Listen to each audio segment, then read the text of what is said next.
देहरादून के भंडारी बाग में कमलेश धवन नामक महिला की 3 फरवरी को घर में ही डेड बॉडी मिली थी। मौके पर जब पुलिस पहुंची तो महिला की खून से लथपथ लाश मिली थी। खुद मुख्यमंत्री ने देहरादून पुलिस को 7 दिन के भीतर मामले का खुलासा करने के आदेश दिए थे, जिसके बाद एसएसपी ने टीम बनाकर जांच शुरू कर दी थी। आज पुलिस ने हत्या का खुलासा करते हुए बताया कि अल्मोड़ा के रहने वाले महेंद्र सिंह मेहता ने ही महिला की हत्या की थी।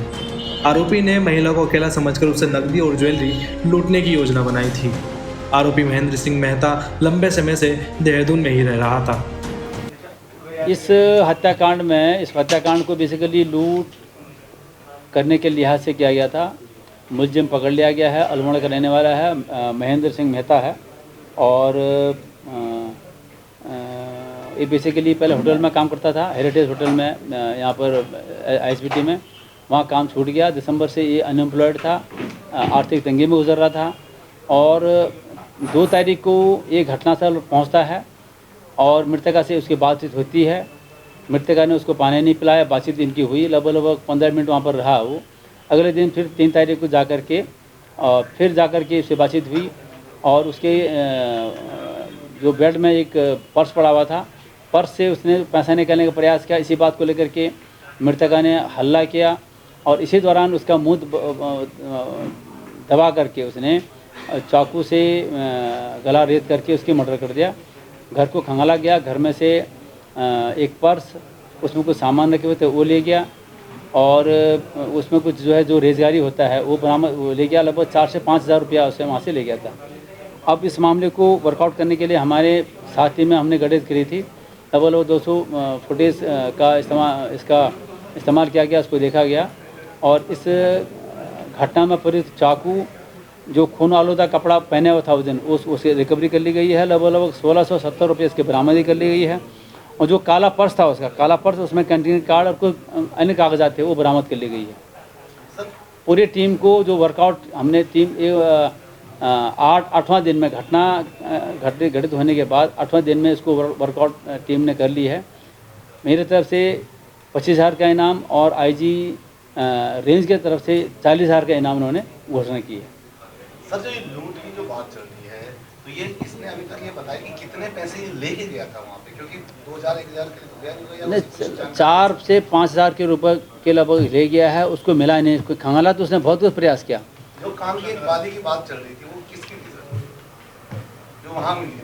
नहीं, वो भी हाँ, उसकी नहीं थी, बेटी की थी, उसकी नहीं थी ना। कोई आप उस समय नहीं ले जा पाया। बेसिकली ऐसा ये था कि जो महिला ने, मृतका ने अपने आभूषण, अपने कैश, प्रॉपर्टी के पेपर्स बिल्कुल सुरक्षित ढंग से रखा हुआ था। वहाँ पर उसकी नज़र गई नहीं। घर में था, घर रिकवर हो गया। इसकी गिरफ्तारी का क्लू पॉइंट जो खासकर आप कह रहे हैं कुछ सीसीटीवी, तो वो क्या उसी से ये पकड़ में आया? उसमें एक तो ये है कि जो उसकी जो छोटी बेटी है विनीता, उनका स्टेटमेंट, उसके आधार पर हम लोगों ने उसी ड्यूरेशन पर फोकस किया। हमने ये उसको हम वेरीफाई करने के लिए कौन गया और फिर आसपास के सीसीटीवी को खंगाला गया। तब जाकर के ये व्यक्ति आते हुए 2 तारीख को आते हुए दिखाई देता है, अंदर घुसता है। फिर 3 तारीख को फिर आकर के अंदर घुसता है। तो फिर उसको पकड़ करके फिर पूछताछ कर ली गई कल, और पूछताछ करने के बाद फिर इसने बताया गया 5 तारीख को गया था। और उसमें उसकी पूछताछ में मुझे व्यक्तिगत रूप से ये आभास हो रहा था कि ये उसको कुछ कहीं ना कहीं पश्चाताप का भाव था।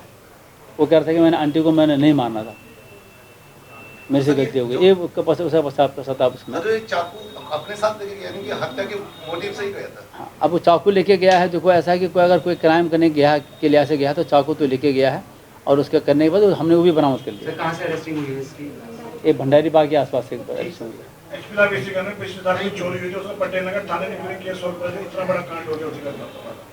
अब ये मुझे ये बताया गया कि अब इसमें एक चोरी की घटना पिछले बार इसी घर में हुई थी, और वो लगभग 1 साल पहले की घटना है। उसको भी